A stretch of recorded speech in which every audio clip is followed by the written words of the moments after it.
Hello friends, this is Ajit sir from dynamic class. आज हम लोग सीखेंगे इंजीनियरिंग मैथमेटिक्स का एक चैप्टर है मैट्रिसेस, और इसके अंदर एक टॉपिक है रैंक ऑफ मैट्रिक्स। ये एक्चुअली फर्स्ट ईयर का टॉपिक है, फर्स्ट ईयर मैथ्स का टॉपिक है। ये जनरली हर एक स्टूडेंट को रहता ही है रैंक ऑफ मैट्रिक्स, और इसके क्वेश्चंस आते ही हैं यूनिवर्सिटी के पेपर में। ये सब रैंक ऑफ मैट्रिक्स आते ही हैं, आना ही है। तो आइए स्टार्ट करते हैं। सबसे पहले देखते हैं क्या होता है रैंक ऑफ मैट्रिक्स। हमने सबसे पहले से ही हमने नोट्स बना के रखा है ताकि आपको समझने में दिक्कत नहीं आनी चाहिए। सबसे पहले स्टार्ट करते हैं रैंक ऑफ मैट्रिक्स। क्या होता है? The number of non zero rose in upper triangular form is called rank of matrix. अब क्वेश्चन एराइज ये होता है कि अपर ट्रायंगुलर फॉर्म क्या होता है। ये अपर ट्रायंगुलर फॉर्म आपको मैं न्यूमेरिकल से ही बता के दूंगा एक्चुअल में अपर ट्रायंगुलर फॉर्म क्या होता है। यहाँ से आपको नहीं समझ में आएगा तो कोई बात नहीं, जब मैं न्यूमेरिकल्स लूँगा तो वहाँ से आपको बेहतर समझ में आएगा एक्चुअल में अपर ट्रायंगुलर फॉर्म का मतलब क्या होता है। जनरली मैं बता दूँ, अपर ट्रायंगुलर फॉर्म का मतलब ये होता है कि जो भी डायगोनल एलिमेंट है उसके नीचे के सारे वैल्यू अगर ज़ीरो है, किसी भी मैट्रिक्स में अगर डायगोनल एलिमेंट के नीचे के सारे वैल्यू अगर जीरो है, उसको बोलते हैं upper triangular matrix. Generally the rank of matrix is denoted by rho of A से डिनोट करते हैं rank of matrix. Time waste ना करते हुए आइए हम लोग स्टार्ट करते हैं। सबसे पहला टॉपिक है रैंक ऑफ मैट्रिक्स, और उसका पहला एग्जांपल स्टार्ट करते हैं। सबसे पहले हमने एक एग्जांपल लिया है, 3x3 का एग्जांपल लिया है। 3x3 का मैट्रिक्स में आपको सबसे पहले क्या करना पड़ता है। क्वेश्चन क्या है? Find the rank of matrix 135। Find the rank of matrix A = 135 2 - 14 - 282। इसका मुझे रैंक निकालना है। जनरली 3x3 का क्वेश्चन नहीं आता है यूनिवर्सिटी की प्रॉब्लम में, नहीं आता है क्वेश्चन, 4x4 के ही आते हैं। बस ये सिलेबस में रहता है इसलिए पढ़ाया जाता है, लेकिन 3x3 के क्वेश्चन नहीं के बराबर आते हैं, कभी कभी आते हैं। अब मुझे यहाँ पे करना क्या है? मुझे इस मैट्रिक्स को अपर ट्रायंगुलर फॉर्म में कन्वर्ट करना है। कैसे? और by using row transformation method. हमेशा यहाँ पे जो मेथड यूज करेंगे हम लोग रो ट्रांसफॉर्मेशन मेथड यूज करेंगे। और यहाँ पर हम लोगों का जो टारगेट रहेगा वो रहेगा ये जो डायगोनल एलिमेंट है 1 - 3 और 2, इसके नीचे जो एलिमेंट है 2 - 2 8, इस तीनों को ज़ीरो कर देना by using row transformation method. अगर हमने ऐसा कर दिया, अगर हमने डायगोनल के नीचे सारे वैल्यू को जीरो कर दिया, इसका मतलब ये है ये बन जाएगा हमारा अपर ट्रायंगुलर फॉर्म में कन्वर्ट हो जाएगा। देन हम वहाँ से रैंक ऑफ मैट्रिक्स निकाल सकते हैं। सबसे पहले इसको, ये जो पहला है इसको R1 बोलते हैं, इसको रो 1 बोलते हैं, इसको रो 2 बोलते हैं, इसको रो 3 बोलते हैं। ये सभी को मालूम है। मुझे करना क्या है? मुझे R2 में चेंजेज करना है, मतलब डायगोनल के नीचे यहाँ पे 2 है, इस 2 को जीरो करना है, इस -2 को जीरो करना है सबसे पहले। इसका मतलब ये है मुझे चेंजेज किस में करना है? R2 में करना है, और मुझे चेंजेज किस में करना है? R3 में करना है। इसलिए हमारा जो ऑपरेशन होगा, यहाँ पे मैंने लिखा है अप्लाइंग, हमारा जो ऑपरेशन होगा वो R2 से स्टार्ट होगा और बाद में R3 से स्टार्ट होगा। यहाँ पे लिखा है R2, यहाँ पे लिखा है R2 इम्प्लाइज R2 - 2R1। क्यों लिखा है? क्योंकि यहाँ पर 1 है, और इस 1 को अगर मैं 2 से मल्टीप्लाई कर दूँ तो 2 हो जाएगा, और ये 2 और ये -2 0 हो जाएगा। दैट्स वाई यहाँ पे लिखा है R2 - 2R1। आपको इसको ज़ीरो करना है। अगर ये ज़ीरो हो जाता है, यहाँ पे ज़ीरो हो गया है, तो सेम पैटर्न से आपको इस एलिमेंट को भी चेंजेज करना पड़ेगा। अगर आप इसको 2 से मल्टीप्लाई कर देते हो तो 6 हो जाएगा, और -1 और -6 यहाँ पे हो जाएगा -7 हो जाएगा, -7 हो जाएगा। अब सिमिलरली आपको यहाँ पे क्या करना पड़ेगा? इस वाले एलिमेंट को भी चेक करना पड़ेगा, इसको और इसको अगर आप 2 से मल्टीप्लाई कर देते हो तो क्या हो जाएगा?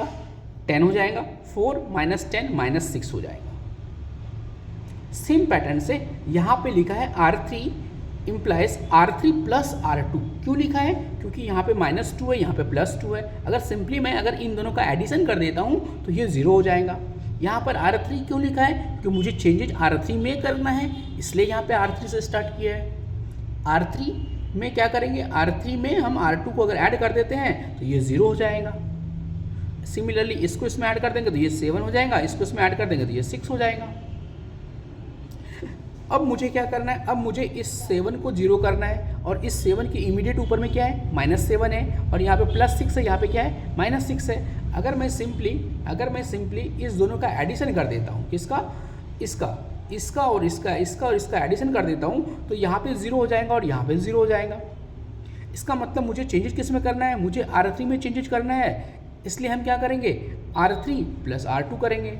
तो हमारा क्या हो जाएगा, ये +7 और ये -7 यहाँ पे क्या हो जाएगा, 0 हो जाएगा। ये +6 और ये -6 यहाँ पे क्या हो जाएगा, 0 हो जाएगा। और ये 0 और ये 0 यहाँ पे 0 ही रहेगा। तो अगर आपने यहाँ पे R3 लिखा है स्टार्टिंग में, इसका मतलब सिर्फ चेंजेज R3 में ही आएगा, R1 और R2 रिमेन्स कांस्टेंट रहेगा। और जैसे ही हमारा टारगेट क्या है, हमारा टारगेट है डायगोनल के नीचे का सारा वैल्यू 0 होना चाहिए और यहाँ पे हमारा टारगेट अचीव हो गया। डायगोनल, ये जो डायगोनल एलिमेंट है 1 - 7 0, उसके नीचे सारा का सारा वैल्यू 0 हो गया। हम यहीं पे स्टॉप करेंगे। इसका मतलब हमने यहाँ तक सॉल्व किया, इसका मतलब मुझे यहीं पे रुकना है और यहाँ से ही मुझे आंसर मिलेगा, रैंक ऑफ मैट्रिक्स मिलेगा। और हम यहाँ पे काउंट करेंगे कितने ऐसे रोज़ हैं जिसमें कंप्लीट वैल्यू 0 नहीं है। तो R1 और R2 ऐसा एलिमेंट है जिसमें नंबर मौजूद है या फिर कंप्लीट वैल्यू 0 नहीं है। एक ही ऐसा रो है R3 जिसमें कंप्लीट वैल्यू 0 है। और यहाँ पे R1 और R2 नॉन जीरो रोज है, इसलिए यहाँ पे लिखा number of non zero rows is 2, hence rank of A equals to 2। Next problem है 4x4 का मैट्रिक्स है। सबसे पहले क्वेश्चन एरा जो होता है, ये क्वेश्चन आता है, हाँ यही आते हैं, इसी टाइप के क्वेश्चन आते हैं और शायद ये डाटा भी वही आएगा। क्वेश्चन यही आते हैं, इसी टाइप के आते हैं। नेक्स्ट क्वेश्चन एराइज होता है, क्या कोई हमारे पास ऐसा शॉर्टकट ट्रिक है जिससे हम बिना बनाए हुए हम रैंक ऑफ मैट्रिक्स ला सकते हैं? हाँ है। क्या वो 100% एप्लीकेबल है? 100% एप्लीकेबल तो नहीं है, लेकिन वो 95% तक एप्लीकेबल है। अब शॉर्टकट ट्रिक क्या है? अब शॉर्टकट ट्रिक ये है, जैसे आप देखो ये जो मैट्रिक्स है 1 2 3 0 2 4 3 2 3 2 1 3 6 8 7 5, इसका मुझे रैंक निकालना है। तो इसका ऑर्डर क्या है? इसका ऑर्डर है आपका 4x4 का मैट्रिक्स है ये। क्या कोई इसमें एलिमेंट है जो 9 से बड़ा है? बिल्कुल नहीं है। सारे एलिमेंट जितने भी हैं सारे के सारे क्या हैं? 9 से छोटे हैं। तो छोटे हैं तो इसका रैंक क्या हो जाएगा? 4 में -1 कर देना, इसका जनरली आंसर हो जाएगा 4 - 1 = 3। ये जनरल है, ये 100% ट्रू नहीं है, लेकिन ऐसा होता है। जब मैक्सिमम क्वेश्चन आप बनाओगे तो आपको आइडिया आएगा कि ऐसा होता है। चलिए हम लोग इसको सॉल्व करते हैं। हमारा टारगेट क्या है? हमारा टारगेट है ये जो डायगोनल एलिमेंट है 1 4 1 5, इसके नीचे सारे जितने भी एलिमेंट हैं उसको 0 कर देना है। मतलब इस मैट्रिक्स को भी मुझे अपर ट्रायंगुलर फॉर्म में कन्वर्ट करना है। और हम जो यहाँ पे मेथड यूज करेंगे वो हमेशा कौन सा मेथड रहेगा? वो रहेगा रो ट्रांसफॉर्मेशन। मतलब हमारा जो भी ऑपरेशन रहेगा वो R1 R2 R3 R4 से ही रिलेटेड रहेगा, हम कॉलम को टच भी नहीं करेंगे।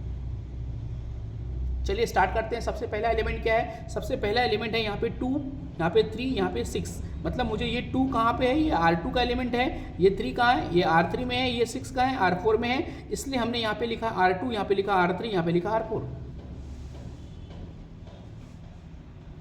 मुझे चेंजेज किस में करना है? मुझे चेंजेज R2 में करना है, मुझे चेंजेज R3 में करना है, मुझे चेंजेज R4 में करना है। इसका मतलब ये हुआ कि मुझे ऑपरेशन R2 से ही चेंजेस स्टार्ट करना है, R3 से ही करना है, R4 से ही करना है। यहाँ पे क्या लिखा? R2 - 2R1। क्यों लिखा? क्योंकि इसके ऊपर क्या है? 1 है। अगर मैं इस 1 को 2 से मल्टीप्लाई कर देता हूँ तो क्या आएगा? 2 आएगा। और 2 - 2 क्या होता है? 0। सेम पैटर्न से इस 2 को 2 से मल्टीप्लाई कर दो, क्या आएगा? 4। और 4 - 4 क्या हो जाएगा? 0। तो आपको यहाँ पे थोड़ा सा कैलकुलेशन करते समय थोड़ा सा आराम से कैलकुलेशन करना है, यहाँ पे मिस्टेक्स होता है। किसको पहले लिखा है? अगर आपने इसको पहले लिया है तो इसका एलिमेंट पहले आना चाहिए, ये बाद में लिया है तो इसका एलिमेंट बाद में आना चाहिए। मतलब जिस ऑर्डर में आपने अप्लाई किया है उसी ऑर्डर में कैलकुलेशन भी होगा, इधर उधर नहीं होना चाहिए। तो ये कहाँ से आया? -3। ये कहाँ से आया? यहाँ से आया। अगर मैं 3 को 2 से मल्टीप्लाई कर दूँ तो 6 हो जाएगा और 3 - 6 - 3 हो जाएगा। सिमिलरली यहाँ से सॉल्व करोगे तो यहाँ से 2 आंसर आएगा। और यहाँ पे क्या लिखा? R3 - 3R1। क्यों लिखा? क्योंकि यहाँ पे 3 था 3 को अगर मैं 3 से ही सब्ट्रैक्ट करूँगा तब 0 आएगा।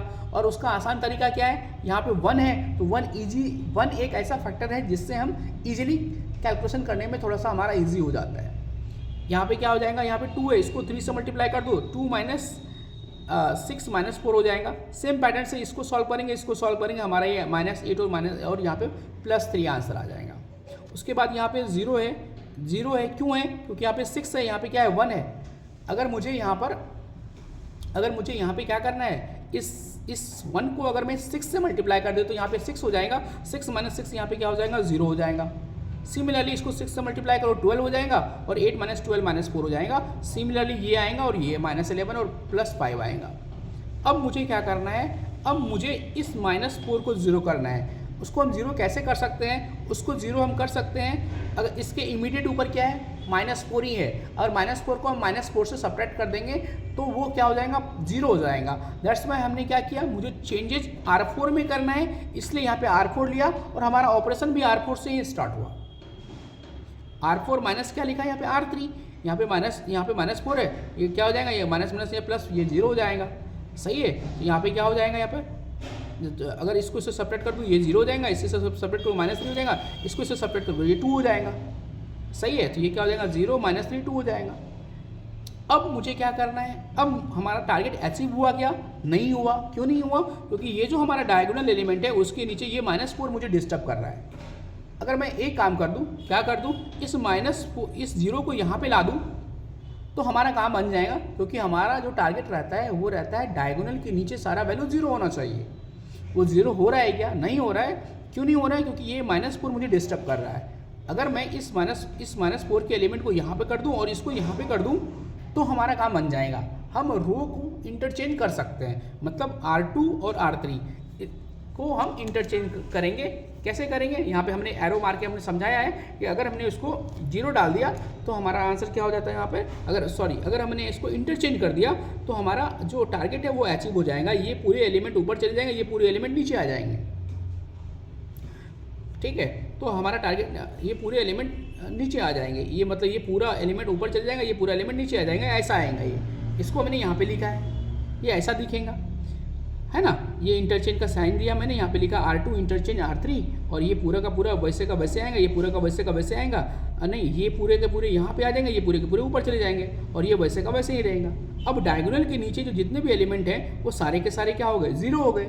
अगर 0 हो जाता है इसका मतलब नॉन जीरो रोज कितना हो गया है, 1 2 3 हो जाएगा। रैंक ऑफ मैट्रिक्स क्या हो जाएगा हमारा, 3 हो जाएगा।